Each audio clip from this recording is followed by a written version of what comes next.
ভারতের রাজ্যগুলো কীভাবে মুখস্থ রাখবে তার একটা টেকনিক দেখে নাও। চলো, দেখলেই তুমি মাছ থেকে মাথার মধ্যে সেট হয়ে যাবে। চলো দেখে নিই তাহলে কীভাবে প্রথম মুখস্থ করবে দেখে নাও। প্রথম এখান থেকে ধরবে, যেমন কে আছে বলো তো এই বাউন্ডারি প্রথমে যেটা আছে লাদাখ, তারপর ঘুরে আসো বাউন্ডারি দিয়ে কে আছে জম্মু কাশ্মীর, তারপর নিচে কে আছে বলো পাঞ্জাব, পাঞ্জাবের পরে কে আছে রাজস্থান, রাজস্থানের পরে কে আছে বলো বাউন্ডারি ধরে গুজরাট, তারপরে কে আছে মহারাষ্ট্র, তারপরে কে আছে গোয়া, তারপরে কর্ণাটক, কেরালা, তামিলনাড়ু, অন্ধ্রপ্রদেশ, বাউন্ডারি ধরে ধরে আসো উড়িষ্যা, তারপরে এখানে কে আসবে বলো পশ্চিমবঙ্গ, তারপরে এখানে কে আসলো বলো বিহার যদি বাউন্ডারি এখান থেকে ধরি, তারপরে উত্তরপ্রদেশ, তারপরে হলো তোমাদের উত্তরাখণ্ড, হিমাচল প্রদেশ, মনে থাকবে। এর মধ্যে এবার মাঝখানে কে আছে বলো তো মধ্যপ্রদেশ, মনে থাকবে। এবার মধ্যপ্রদেশ থেকে দেখো তুমি পূর্ব দিকে কে আমাদের বাকি রইলো ছত্তিশগড় আর ঝাড়খণ্ড। ওকে, এবার তার থেকে একটু দক্ষিণ দিকে দেখো কে বাকি রইলো তেলেঙ্গানা।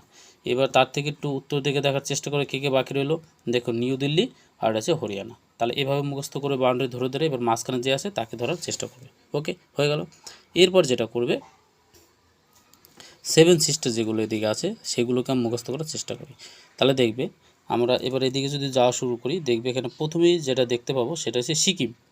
সিকিমের পরে কে আছে বলো, তোমরাই বলো কে আছে অসম, অসমের পরে কে আছে বলো অরুণাচল প্রদেশ, আবার বাউন্ডারি ঘুরে আসি নাগাল্যান্ড, তারপরে কে মণিপুর, মণিপুরের পরে আছে মিজোরাম, মিজোরামের পরে কে আছে বলো ত্রিপুরা, ত্রিপুরা কে আছে মেঘালয়, মনে থাকবে। এভাবে মুখস্থ করলে দেখবে তুমি কিন্তু অতি সহজেই এই ভারতের রাজ্যগুলো সম্পর্কে একটা আইডিয়া করতে পারবে এবং মুখস্থ রাখবে, এবং এটা পুরো মাথার মধ্যে সেট করে নাও, আশা করি তুমি ভালো পারবে। ওকে, চলো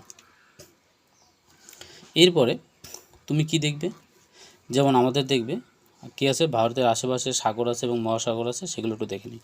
দেখবে ভারতের দেখবে এই দিকটা হলো কী বলো তো উত্তর দিক, দেখতে পেয়েছো, তাহলে এই দিকটা কী বলো উত্তর, আর এদিকে কী আছে বলো দক্ষিণ, দেখতে পেয়েছো দক্ষিণ দেখতে পেয়ে, আর এদিকটা কী আছে বলো পূর্ব, আর এদিকে কী হবে পশ্চিম।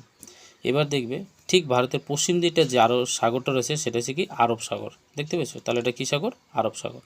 ঠিক একদম দক্ষিণে মাথা বরাবর যেটা আছে সেটাকে বলে ভারত মহাসাগর, মনে থাকবে। আর পূর্ব দিকে যেটা আছে সেটা আছে কী বলো তো আমাদের বঙ্গোপসাগর, মনে থাকবে। এভাবে মুখস্থ করার চেষ্টা করো। নেক্সট ভিডিওতে আবার তোমাদের দেখানো হবে কীভাবে ভারতের রাজধানীগুলো মুখস্থ করা যাবে। ওকে, তাহলে আজ এই পর্যন্তই রইলো, নেক্সট ভিডিওতে তোমাদের সাথে দেখা হবে। ভালো করে দেখে নাও, দেখো ম্যাপটা সুন্দর করে দেখবে, এভাবে মুখস্থ করার চেষ্টা করবে, আশা করি তোমরা কিন্তু পারবে। বোঝা গেল কী বললাম?